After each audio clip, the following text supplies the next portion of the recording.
events. La la la la la la la. Dr. Rams Diabetic Rice Nithinendi. ప్రస్తుతం మనం కడప జిల్లాలో ఉన్నాం. మహానాడు జరిగే చోటు. ప్రస్తుతం మనతో పాటు టీడీపీ స్పోక్స్ పర్సన్ జోష్నా గారు ఉన్నారు. ఆవిడతో మాట్లాడి మరిన్ని విషయాలు తెలుసుకుందాం. అసలు మహానాడు ప్రోగ్రామ్ కార్యక్రమాలు ఎక్కడి వరకు వచ్చినాయి మేడం? మీరే చూస్తున్నారు, ఫుల్ ఫ్లెడ్జ్డ్గా ఫుల్ స్వింగ్లో నడుస్తూ ఉన్నాయి. ఖచ్చితంగా మహానాడు అనేటువంటిది మాకు ఒక పండగ. సో ప్రపంచవ్యాప్తంగా ఉన్నటువంటి తెలుగుదేశం కుటుంబ సభ్యులందరికీ కూడా, పసుపు సైనికులందరికీ కూడా ఇది ఒక పండగ వాతావరణంలో ఉంటుంది మాకు ఖచ్చితంగా. So everything is going on very smoothly.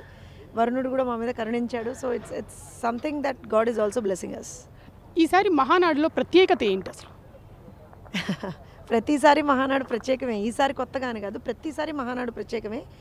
ఆ సంవత్సరం ఏం చేసాం, వచ్చే సంవత్సరం ఏం చేయబోతున్నాం అనేటువంటి ఒక ప్రణాళికతోటి ముందరికి వెళ్తాము. ఈసారి మహానాడు ప్రత్యేకత ఏంటంటే ఒక దుర్మార్గుడి పాలనని అంతం చేసిన తర్వాత జరుపుకుంటున్నటువంటి మొట్టమొదటి మహానాడు ఇది. సో డెఫినెట్గా ఒక హై స్పిరిట్స్తో కార్యకర్తలు అందరూ ఉన్నారు. కాడర్ అంతా కూడా హై స్పిరిట్స్తో ఉన్నారు. తెలంగాణలో టీడీపీని ఎలా స్ట్రెంథెన్ చేయబోతున్నారు మీరు? తెలంగాణలో ఖచ్చితంగా ఇవాళ టీడీపీ స్ట్రెంథెన్ అవుతోంది. అంటే తెలంగాణలో కొంత లీడర్షిప్ లేమి ఉన్నా కూడా క్యాడర్ అనేటువంటి చాలా స్ట్రాంగ్గా ఉన్నారు. 21 సంవత్సరాలుగా అధికారంలో లేకపోయినా కూడా still cadre is very intact and they want to support the party in all the ways possible. రాబోయే రోజుల్లో స్థానిక సంస్థలకు ప్రిపేర్ అవుతూ, పార్టీ సంస్థాగత నిర్మాణం చేపట్టుకుంటూ, స్థానిక సంస్థలకు ప్రిపేర్ అవుతూ ఎక్కడికక్కడ బలోపేతం చేసుకునే దిశగా తెలంగాణలో ముందరికెళ్తున్నాం. ప్రస్తుతం తెలంగాణలో బీఆర్ఎస్ కాంగ్రెస్ చాలా బలంగా ఉంది. దాని వైపు వెళ్ళిద్దంటారా? అంత స్ట్రెంత్ ఉండిద్దంటారా? అంటే మీ డెఫినేషన్ ఆఫ్ బలం ఏంటో నాకు అర్థం కాలేదు. ఎందుకంటే మొన్న జరిగినటువంటి ఎంపీ ఎన్నికల్లో బీఆర్ఎస్ ఎక్కడా కూడా మనకి గెలిచినట్టు ఒక సీట్ కూడా గెలిచిన దాఖలాలు మనకు కనపడలేదు. So it is not strength అనేటువంటిది, it's not just shouting or using abusive words. Strength is something that lies with the people. So ఇవాళకి కూడా మీరు మారుమూల ప్రాంతానికి వెళ్ళినా, పల్లె ప్రాంతానికి వెళ్ళినా, పట్టణాలకు వెళ్ళినా, ఎక్కడికి వెళ్ళినా సరే తెలుగుదేశం పార్టీ చేసినటువంటి అభివృద్ధి కనపడుతుంది. తెలుగుదేశం పార్టీని అభిమానించేటువంటి ప్రజలు కనపడతారు మనకి. So I don't think any particular party is strong or any particular party is week. It's just that it's a game of power. వాళ్ళకి అధికారం పోయింది, వీళ్ళు అధికారంలోకి వచ్చారు అంతే తప్పించి ఏమీ పెద్దగా అంటే there is not something that you can coat that ఈ పార్టీ బలంగా ఉంది, ఈ పార్టీ బలంగా లేదని కాదు. ప్రజల పక్షాన ఏ పార్టీ బలంగా పనిచేస్తే ఆ పార్టీ బలంగా ఉన్నట్టు. లోకేష్ని కార్యకర్తలు చాలా కీలకమైన పదవిలో చూడాలనుకుంటున్నారు. ఈ మహానాడు వేదికగా అది జరగబోతుంది అనుకుంటున్నారా?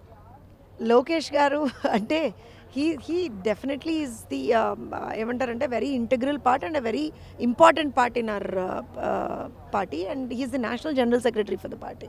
జాతీయ ప్రధాన కార్యదర్శి ఆయన. సో ఇంకా ఫర్దర్ ఎలివేటెడ్ పొజిషన్స్లో చూడాలని ప్రతి ఒక్క కార్యకర్తకి అది ఉంటుంది, మా అందరికీ కూడా ఉంది.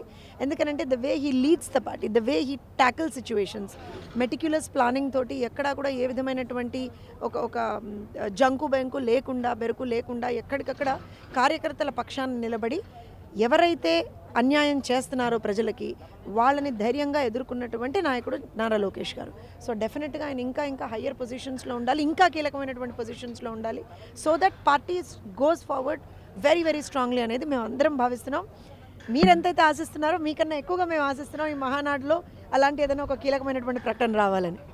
కడప గడ్డ మీద మహానాడు పెట్టడానికి కారణం ఏంటి? ఆంధ్రప్రదేశ్లో ప్రతి గడ్డ మాదే, ప్రతి నేల మాదే, ప్రతిదీ మాదే. అంటే మాదే ఇన్ ద సెన్స్ ప్రజలదే. సో ఎక్కడైనా సరే, ఏ పార్టీ అయినా సరే, ఎక్కడైనా సరే వాళ్ళ సమావేశాలు పెట్టుకోవచ్చు.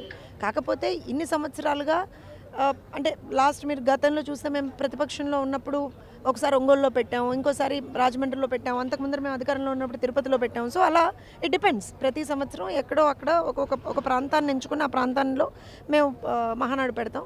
మొట్టమొదటిసారిగా నాకు తెలిసి తెలుగుదేశం పార్టీ చరిత్రలో మొట్టమొదటిసారిగా కడప ఏమంటారంటే గడ్డ మీద పెట్టాం. ఎందుకనంటే దానికి కారణాలు కూడా ఉన్నాయండి.